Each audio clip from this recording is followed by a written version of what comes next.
Volvos are supposed to be secure boxes on wheels. Very safe, sometimes very fast, but generally also very angular in appearance. But this car is surprisingly slopey at the back. That's because this is the Volvo C40, the coupe version of the XC40 that arrived about a year ago. That's coupe, but with 4 doors. So it does make it sleeker, but is it a case of style over substance? Let's find out. Before we do go into more detail about the Volvo C40, please don't forget to like, comment and subscribe to our YouTube channel. And if you want an even more detailed review, check out the written version in the description below.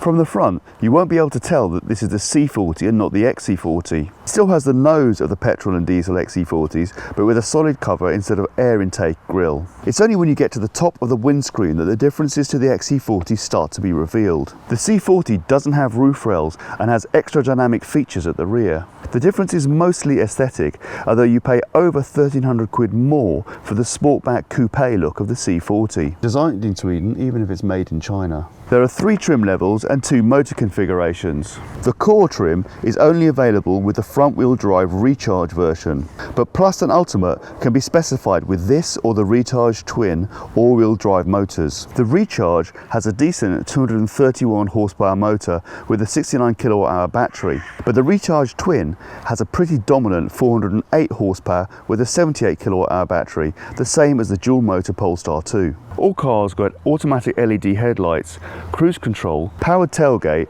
rear parking sensors, folding heated mirrors, and even a panoramic sunroof. There's a fair bit of safety tech included as standard too, which we will cover later. Plus adds adaptive cruise control with pilot assist, front parking sensors and rear camera, hands-free tailgate opening, a heat pump, heated electric seats and extra safety features. Ultimate adds LED headlights that bend round corners and have a technology called adaptive shadow, which is like VW's matrix LEDs. It just dims the parts of the beam that might blind an oncoming driver. There's a 360 view to the parking camera and a premium sound system. Wheels start at 19-inch for the Core and Plus, but the Ultimate gets 20-inch wheels like this. You can add these to the Plus for £750, but they're not available for the Core. Standard colours include black, red, grey or silver, so you get more options than with some cars. Plus and Ultimate also get white and green, and these trims have metallic paint as standard. Otherwise, metallic paints are £585 and premium metallic ones £850. This car is actually the Pro trim, which has been discontinued, but it's pretty much the same as the Ultimate.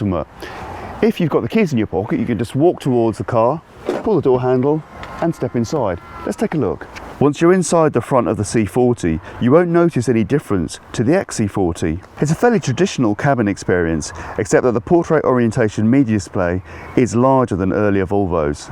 The Core trim gets textile upholstery, as does the Plus, but the Plus also adds front and rear heated seats, as well as electric adjustment for both driver and passenger. It also gets memory slots for driver's seat and mirrors. The Ultimate trim, like this Pro, adds a more premium textile and Microtech upholstery, as well as power folding rear headrests. The Microtech can be added to the Core and Plus for £925. There's also a wool upholstery option that is £1,750 for Core and Plus, or £825 for Ultimate. The leather options that were available with the original XC40 are no longer available. These seats are pretty comfortable, and as you can see, there's a decent amount of headroom thanks to that panoramic sunroof. A feature we appreciate is that this wireless phone charger is available on all cars, even the Core, and you get a couple of USB-C ports, and this looks like a cigarette lighter, which you could probably add, but it's just a standard 12-volt car power adapter. You do get a couple of cup holders, and you can put different size vessels in here, but we find that this is a bit wide for narrow bottles of fizzy drink, and also it's a bit shallow as well, so they flop around a bit. Moving further back, you get this cubby, which, as you can see, has got somebody's headphones in it. And this thing here, now we're not quite sure what that's for, and we're also not really sure what that's for either. Got these 2 extra little compartments, and they're a little bit obscure what their purpose is. This glove compartment is quite wide but strangely narrow, just enough to put some documents in really. You get light controls up here, but nothing to move the panoramic sunroof because that's fixed. But we do like the fact that you get that from all vehicles in the C40 range, even the Core. You don't get that with the XC40, and that could be worth the extra money of the C40 on its own. You'd expect with that sloping roof that there'd be less headroom in the back, as we often find with coupe versions, but actually it's not too bad, and I think that panoramic sunroof really helps in that department. Knee room is not so good, however, so if you've got long legs, they're going to be a little bit cramped in the back of this car. The middle seat is quite a bit narrower than the two outer seats, so you could have two adults in the back here, but a third would probably feel a bit cramped on a long journey. If you don't have a third passenger, you can pull this middle bit down, and you've got a couple more cup holders with flexible bits to take different sized cups, and of course it's an armrest as well. So rear passengers have a vent each for the two outer passengers, and below that you can see these are the controls for those two rear heated seats, which is nice. And underneath here, that looks like a 12-volt adapter. It's actually got a couple of USB-C ports for rear seat passenger devices. Those rear heated seats are available on both the Plus and the Ultimate trim level, but not the Core. There's this netting on the back of the front seats for your kids to put their copies of the IKEA catalogue, or whatever it is that kids read these days. You get ISOFIX points for the two rear outer passengers. You also get them on the front passenger seat, but obviously not the driver's seat unless you have a baby driver. That would be silly. These doors have a reassuring thunk to them. So this is a kick boot release, which, as you can see, is a little bit finicky. Now, amazingly, for a coupe version of an SUV, this boot is actually only 6 litres smaller than the XC40 SUV's boot.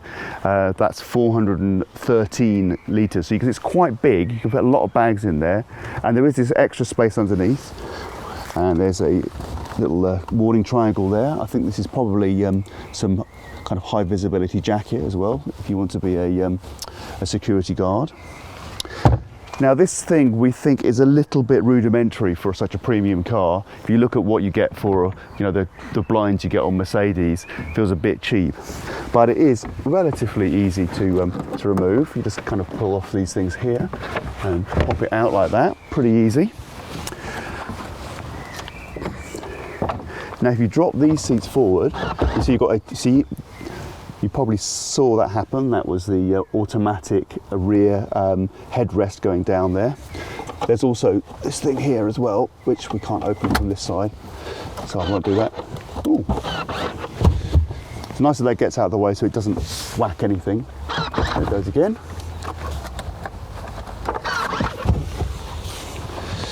Now this is nice and flat, which is good. You do lose a bit more in boot space now over the XC40. This is 1205 litres, so about 90 litres less than the XC40, but it's sizable. It's probably on par with just a little bit less than a kind of a compact estate car, so not bad. You can certainly fill it up on a trip to IKEA. You get these tie points so you can tie stuff down. There's also a hook here for you to hang a couple of bags of shopping that might not enjoy being knocked over when you go around a corner really fast. And of course this is a Volvo, so you get a first aid kit in the back of the car as well, in case you could have some first aid issues. In addition to the rear parking camera here, you've got buttons to close and lock. We've always find this pretty useful, because if you're taking baggage out, it means you can pick it up and walk away without actually having to fish for the keys in your pocket. Let's have a look under the bonnet.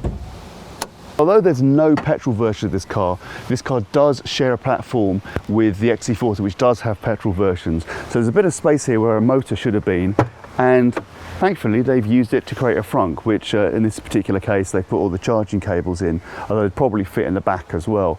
You could fit an overnight bag quite comfortably in there. You can also get an electronically released tow bar for this car for £1,250. If the XC40 had one major Achilles heel, that was the range that it had.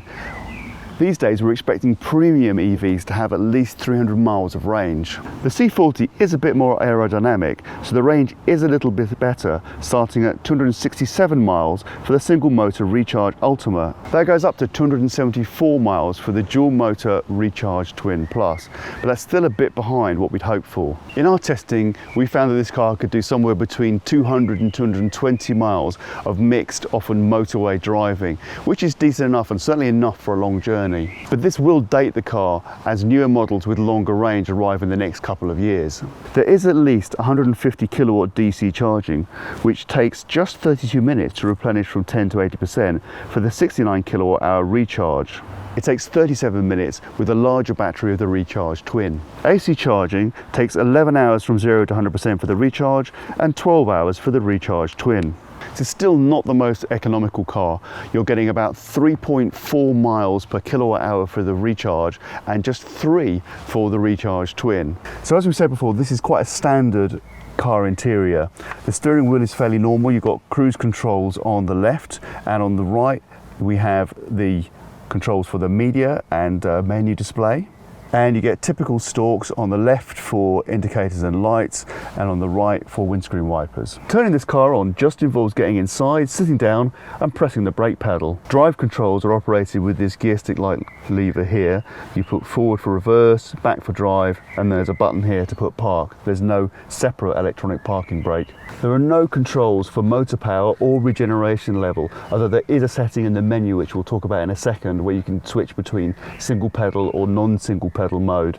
There isn't a HUD on any of these cars, but you do get a really nice dashboard display that sits nicely between digital and traditional. So you've got the speed on the left with an analog dial, analog version, and digital version in the middle. On the right you've got, you know, what drive mode you're in, and there's a kind of charge regen dial to the right of that. And the middle, by default, you've got a nice view of the sat nav, so you don't actually have to look to the left at the sat nav when you're in navigation mode. You can put other things up in the center here, but we really like having the sat nav there. You get a few central buttons for some media and dual zone air conditioning controls, but most functions are controlled via the 9-inch media screen, which we'll talk about next. Like the Polestar 2, the infotainment system is powered by Android Auto. However, there is a physical central menu button, whereas Polestar just leaves this as a line on screen, which isn't so obviously a button. So you can see if you do press that, you get this menu here. So you get 4 options. You can go to the sat nav, and yes, it does actually include some charging points on the map there. Maybe you can see them in there. You can probably see them on the screen there. If we go back to that's for adding your phone. You can connect a phone via Bluetooth, and this is really useful. This is the range estimator, and you can see it gives you kind of average driving remaining range, but then also if you're a bit naughty you get the much lower limit, and if you're a bit more granny like you get the top limit. So that's all handy, and you can actually optimize your range using this button here. All very handy. You also get a view of how many kilowatt hours you're going to use for 100 miles. So you can see from that, since this car has a usable 75 kilowatt hour battery, you're going to get slightly over 200 miles of range from a full battery. So this is quite useful. You can actually have a separate device supplying the audio. So you could have one person who's maybe using their phone as a phone, and another person is playing the music with their phone. So that's quite a kind of a handy little feature. You've also noticed that the main bits for the climate control are down the bottom here, and if you touch that, you'll see it goes full screen. You've got, you know, lots of different options, different fan levels. You can see the dual zone aspects. You can link or unlink those. You know, you've got, if you press that, you'll see you've got a heated steering wheel on this car as well as the heated seats. Pretty useful. Now there's this 4 squares here that gives you more menu options. So you can see that gives you stuff like Google Assistant, car status, the Play Store, because you can add apps to this. So let's have a look at the this button here to give you all the different settings. So you can see driving dynamics, a few options there. You can have the pilot assist can either be the speed limiter, or you can have, we'll talk about this in a second, quite a useful adaptive cruise control on here. You can turn on different safety functions there, go back, what else can we look at? Set charge limits for your car, again quite useful, set both in terms of ampage and in terms of the capacity of the car. You can create different profile accounts for different drivers, which is again quite useful.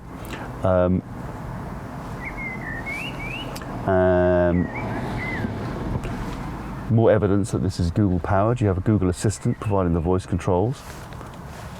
Keep pressing the wrong button there, which is really annoying. and does some system stuff. So a lot of functions, pretty easy to get around, probably easier than I was making it look there. Also in the driving section of the settings, you'll see this is where you can configure different levels of firmness on the steering, but more importantly, the one pedal mode, which makes quite a big difference to the amount of regeneration when you take your foot off the accelerator. The C40 has the same drivetrain as the Polestar 2. This dual motor car has 204 horsepower motors front and back for a grand total of 408 horsepower and 660 newton meters of torque. That's plenty. It's actually slightly quicker than the XC40, taking just 4.5 seconds to hit 60 miles per hour. That's going to give a Jaguar I-Pace or a Tesla Model Y long range a run for their money. The single motor car has only 231 horsepower driving the front wheels and takes 7 seconds to hit 60 miles per hour. That's still quite fast for general car standards, but not for an EV. The ride quality is comfortable and the high ride height gives you plenty of visibility looking forward, but that high stance makes the drive a little bit less involving than some EVs. Handling is firm and deliberate. There are a couple of different settings to make the steering firmer or softer, but whichever you choose, it's still not quite a sports crossover. But it is blisteringly quick in a straight line, which is super fun. It's not Tesla Model 3 performance fun, but definitely enjoyable. The C40 also feels very composed at 70 miles per hour on a motorway. Choosing single pedal mode makes city driving as calm as it could be. With the C40 you get a decent amount of safety tech as standard. This includes city safety, which offers pedestrian and cyclist detection. This has front collision detection and front and rear auto braking. There's lane keep assistance and road sign information display. However, you only get rear parking sensors on the basic core trim. The Plus adds blind spot detection, steering assist and cross traffic warning. It also adds a rear parking camera as well as front sensors. The core trim gets regular cruise control, but the Plus and Ultimate have adaptive cruise. That comes alongside Volvo's Pilot Assist, which also includes auto steering capabilities. This is actually one of the easiest systems to use. You just press a button and it works incredibly well. That button is how you enable it, and then you can go up and down here very easily to choose the distance to the car in front, and then these buttons here let you select the speed.